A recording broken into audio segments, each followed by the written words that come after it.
यानी राहुल गांधी जिस भारत को डेड इकोनॉमी बता रहे थे, दुनिया को उसी भारत में संभावनाएं दिख रही। जिस एआई का मजाक उड़ाया जा रहा था कि भारत में है ही क्या, उस एआई के क्षेत्र में दुनिया कह रही है कि भारत तो लीड ले रहा है बॉस। दुनिया की बड़ी बड़ी कंपनियों के दिग्गज भारत को लेकर और क्या क्या कह रहे हैं, कौन भारत में 10 लाख करोड़ के निवेश का ऐलान कर रहा है, वो भी बताऊंगा। लेकिन पहले आप देखिए, आपको एआई समिट की दूसरी पावरफुल तस्वीर दिखाता हूं। एआई समिट में एक ही मंच पर 20 से ज्यादा देशों के राष्ट्र प्रमुख भी मौजूद हो गए। जो लोग कह रहे थे कि एआई समिट तो फ्लॉप है, पीएम मोदी के एआई समिट से कुछ नहीं होगा, उन्हें यह तस्वीर भी बहुत चुभने जा रही। और मैं पूछता हूं, जो लोग कहते हैं कि अरे मोदी जबरदस्ती करवा देते हैं, मोदी जबरदस्त, तुमको रोका था किसी ने जबरदस्ती करवाने से? इतने साल में करा लेते जबरदस्ती। और अगर भारत की ताकत आज की डेट में यह है कि भारत के प्रधानमंत्री दुनिया भर के सीईओ से जबरदस्ती काम करवा ले रहे हैं, दुनिया भर के राष्ट्रीय अध्यक्षों से जबरदस्ती काम करा ले रहे हैं, तो यह तो हर भारतीय के लिए गर्व की बात होनी चाहिए कि यह भारत की पावर को दिखाता है कि सब हमारी जबरदस्ती से की बात भी मान लेते हैं। पर ऐसा है नहीं। पर मैं आपको बता रहा हूं, जबरदस्ती की जरूरत नहीं है, लोगों को संभावनाएं दिख रही तो लोग खुद आ रहे हैं। भारत के एआई समिट में 20 से ज्यादा देशों के नेता शामिल हुए। फ्रांस, ब्राजील जैसे बड़े देशों के राष्ट्रपति शामिल हुए। ये वो नेता हैं जो पीएम मोदी के न्योते पर एआई समिट में शामिल होने के लिए आए हुए हैं। एक समिट उधर ट्रंप भी कर रहे हैं, वहां की तस्वीर भी दिखाऊंगा। ये तस्वीर याद रखिएगा, फिर आगे की बात करूंगा। आज एआई समिट में एक और तस्वीर की ज्यादा बड़ी चर्चा है। यह तस्वीर पीएम मोदी और ब्राजील के राष्ट्रपति लूला दा सिल्वा के मुलाकात की। एआई समिट में जिस तरह से पीएम मोदी ब्राजील के राष्ट्रपति से गले मिले, जिस तरह दोनों नेता साथ बैठकर बातचीत करते दिखे, वो तस्वीरें ट्रंप के लिए बड़ा मैसेज है।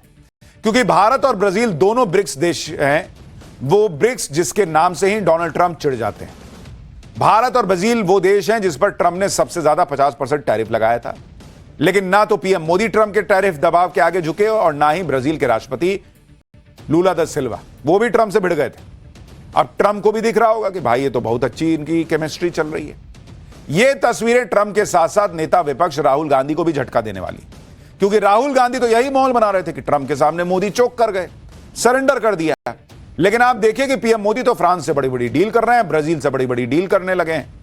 भले ही ब्रिक्स के नाम पर अमेरिका को आग लगती हो, लेकिन पीएम मोदी साफ मैसेज दे रहे हैं कि भारत अपने हिसाब से फैसले लेता है, अपनी दोस्ती अपने हिसाब से तय करता है, अमेरिका के हिसाब से नहीं। इसलिए इस तस्वीर की भी बड़ी चर्चा है। एआई समिट के जरिए पीएम मोदी ने भारत की ताकत दिखाई, साथ ही एआई समिट में उन देशों को भी तगड़ा जवाब दिया जो आर्टिफिशियल इंटेलिजेंस पर अपना एकाधिकार बनाना चाहते हैं, जो चाहते हैं कि एआई पर सिर्फ उनका ही राज चले। लेकिन आज पीएम मोदी ने एआई समिट के मंच से कह दिया कि यह सब नहीं चलेगा भाई, कि सब एक तरफा चल रहा है। पीएम मोदी ने साफ कहा कि एआई को सबके लिए बनाना होगा। उन्होंने कहा कि कुछ देश और कंपनियां हैं जो एआई पर अपना हक जताना चाहती, लेकिन भारत ऐसा नहीं सोचता। भारत एआई फॉर ऑल पर विश्वास करता है। सुनिए उन्होंने कितना बड़ा मैसेज एआई को लेकर दिया है। Welfare for all, happiness of all, यही हमारा बेंचमार्क है।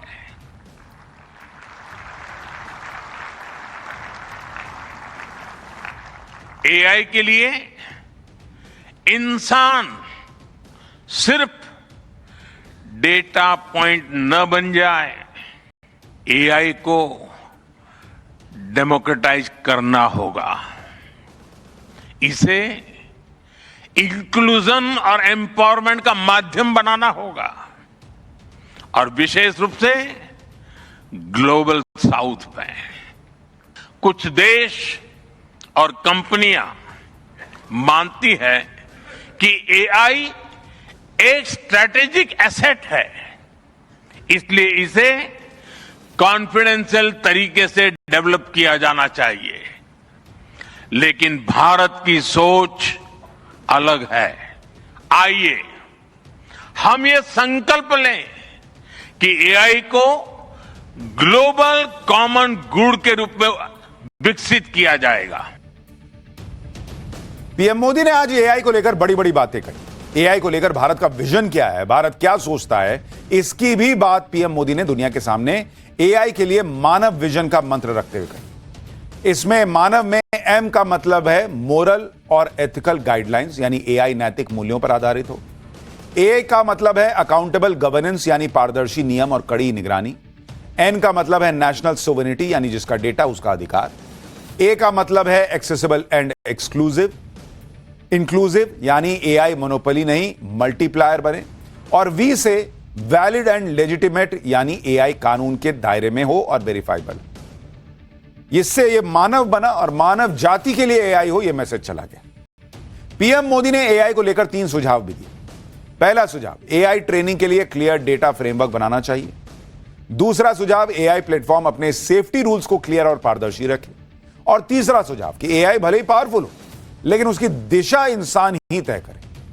पीएम मोदी ने दुनिया को मैसेज दिया कि एआई का रोड मैप बनाना होगा, एआई के लिए नियमों का फ्रेमवर्क तैयार करना होगा। एकाधिकार मत दिखाइए, सबके लिए काम कीजिए। एआई समिट में पीएम मोदी ने यह भी कहा कि भारत को एआई में भय नहीं भाग्य दिखता है। सुनिए एक बार। ऐसे लोग जिन्हें एआई में भय दिखता है और दूसरे वो जिन्हें एआई में भाग्य दिखता है। और साथियों, मैं जिम्मेवारी के साथ कहता हूं, गर्व के साथ कहता हूं, हमें भय नहीं, भारत को एआई में भाग्य दिखता है, भारत को एआई में भविष्य दिखता है। मुझे आपको ये बताते हुए खुशी है कि इस समिट में 3 भारतीय कंपनियों ने अपने एआई मॉडल्स और एप्स लॉन्च किए हैं। मैं आप सभी को आमंत्रित करता हूं, design and develop in India, deliver to the world, deliver to humanity. Narendra Modi और उनके नए भारत की सबसे बड़ी ताकत और पहचान यही है, भारत लगातार ह्यूमैनिटी की बात कर रहा है, दुनिया को एक परिवार की तरह मानकर आगे चलने की बात करता है। चाहे वो कोरोना का संकट काल हो, युद्ध का काल हो या फिर एआई की बात हो। पीएम मोदी ने आज जब वर्ल्ड लीडर्स के सामने एआई समिट को संबोधित किया तो उस वक्त सबकी नजरें स्टेज पर पीछे चल रहे स्क्रीन पर भी थी कि भाई ये क्या पीछे एनिमेशन चल रहा है। इधर पीएम मोदी भाषण दे रहे थे, उधर एआई की मदद से उनका भाषण साइन लैंग्वेज में लाइव ट्रांसलेट हो रहा था। और इसके साथ ही पीएम मोदी की स्पीच 11 भाषाओं में लाइव डब होती चली जा रही थी। और यह सब भारत के एआई से हो रहा था। आप सोचिए, अद्भुत चीजें हो रही हैं। एक तरफ तो नरेंद्र मोदी की एआई समिट की बात दुनिया भर में हो रही, यह सब अद्भुत चीजें हो रही हैं। दूसरी तरफ कांग्रेस एआई समिट को लेकर बवाल मचाने में लगी पड़ी। एआई समिट की कंट्रोवर्सी की बात करके कांग्रेस इस तरह का माहौल बना रही है जैसे एआई समिट का कोई मतलब ही नहीं। कह रही है कि नरेंद्र मोदी तो खुद एआई से कांपते हैं क्योंकि कांग्रेस के कुछ एआई वीडियो डिलीट करवाने के लिए कह दिया गया। सुनिए कांग्रेस क्या कह रही है। इस देश में एआई के नाम पर एक समिट हो रही है, लेकिन इसी दौरान इस देश में मूर्खता का, झूठ का, फरेब का, जालसाजी का मानो महामहोत्सव चल रहा हो, मानो बोलबाला हो गया हो। नरेंद्र मोदी जी एआई पर बड़ी बड़ी बातें करते हैं।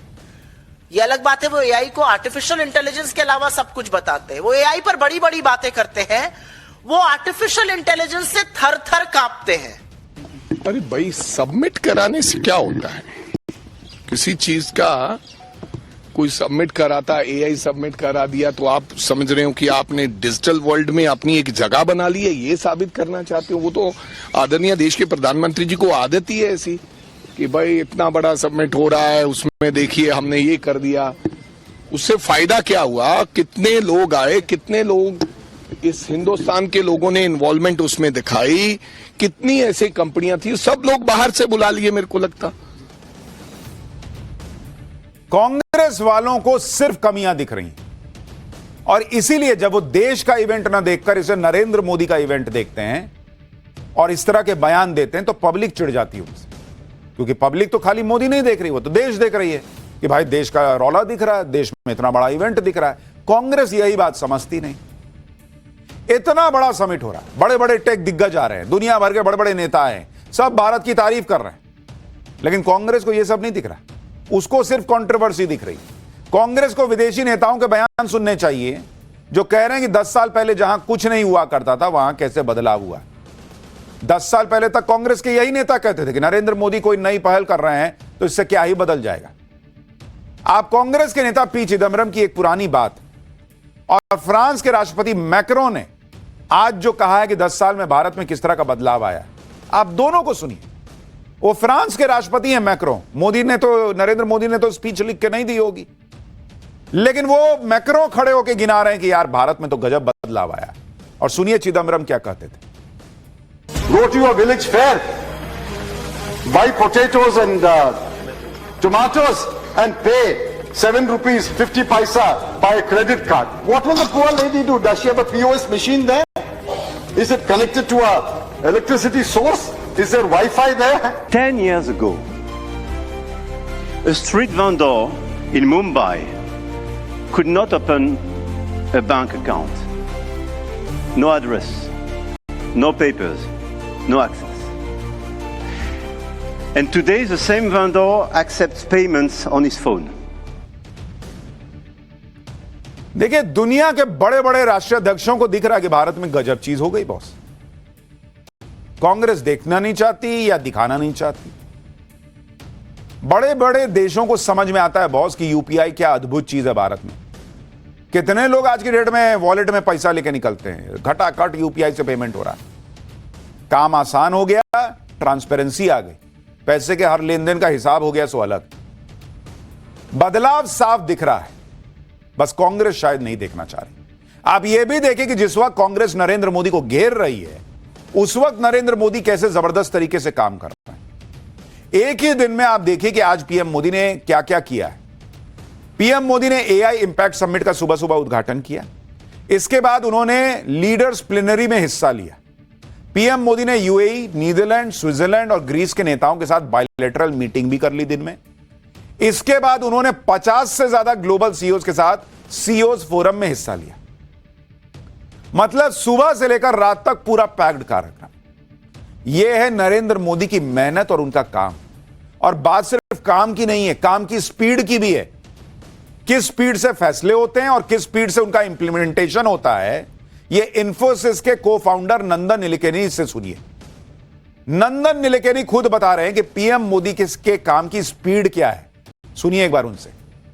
When I met Prime Minister Modi ji on 8th January and talked about applying AI to farmers, he said, why can't we apply it to cows and cattle? Because if the cow is sick, it can't tell you that it is sick. How can you solve this problem? And he gave us his vision of applying AI to agriculture and dairy. The same day, the PMO had a meeting along with Mr. Krishnan and Abhishek of METI, with Amul and with some of my colleagues. And within 3 weeks, the application went live. The meeting was on Jan 8th. It went live on February 11th. This is the world's largest cooperative with 3.6 million farmers, 2 billion milk transactions per year, and 40 million cattle. And today, all these farmers, a large number of them being women, use the Sarlabin application, actually get real responses about their cattle, the problems, the pregnancy, the milk production, and so on. Look at the speed of diffusion. An idea that the PM had on Jan 8th has become reality on Feb 11th. This to me is an example of the speed of execution of AI diffusion in India. आप सोच रहे हैं boss, 8 जनवरी को PM Modi को एक idea दिया गया, तुरंत मीटिंग हुई, सारा सोच विचार हुआ और 11 फरवरी को लॉन्च हो गया। इस तरीके से काम करने वाले नेता को कोई कैसे घेर पाएगा भाई। राहुल गांधी कहते रहे, लेकिन पब्लिक को तो दिखता है ना। भले ही कांग्रेस एआई समिट को फ्लॉप फ्लॉप फ्लॉप फ्लॉप चिल्लाते रहे, पब्लिक को दिख रहा है ना कि वहां क्या हो रहा है। नरेंद्र मोदी की लीडरशिप में भारत पर कैसे दुनिया भरोसा जता रही। और आप देखिए कि बड़े बड़े बिजनेसमैन भारत में मेगा इन्वेस्टमेंट का ऐलान कर रहे हैं। जैसे भारत के दिग्गज उद्योगपति मुकेश अंबानी ने अगले 7 साल में एआई के सेक्टर में 10 लाख करोड़ के निवेश का ऐलान किया है। उधर अडानी ग्रुप ने $100 बिलियन यानी करीब 9 लाख करोड़ रुपए के निवेश का ऐलान किया है। कंपनी ने कहा कि वो 2035 तक रिन्यूएबल एनर्जी से चलने वाले एआई रेडी डेटा सेंटर्स तैयार करेगी। अब एक चीज याद रखिएगा, ये बड़े बड़े लोग इतना इन्वेस्टमेंट कर रहे हैं, जब इन्वेस्टमेंट कीजिएगा तभी ना उससे रिटर्न मिलेगा, तो पैसा आएगा और बाद में कोई कहेगा कि देखो इतने साल में अडानी अंबानी की दौलत इतनी बढ़ गई। अरे भैया, दौलत बढ़ाने के लिए पैसा लगाना भी पड़ता है। ये नहीं बताएंगे कि देश में 10 लाख करोड़ 9 लाख करोड़ लगाने की बात कर रहे हैं। नेटवर्थ कितना हो गया बस ये गिनाएंगे। और आप देखिए कि एक तरफ भारत में पीएम मोदी एआई समिट करवा रहे हैं, उधर डोनाल्ड ट्रंप भी वॉशिंगटन में एक मीटिंग कर रहे हैं।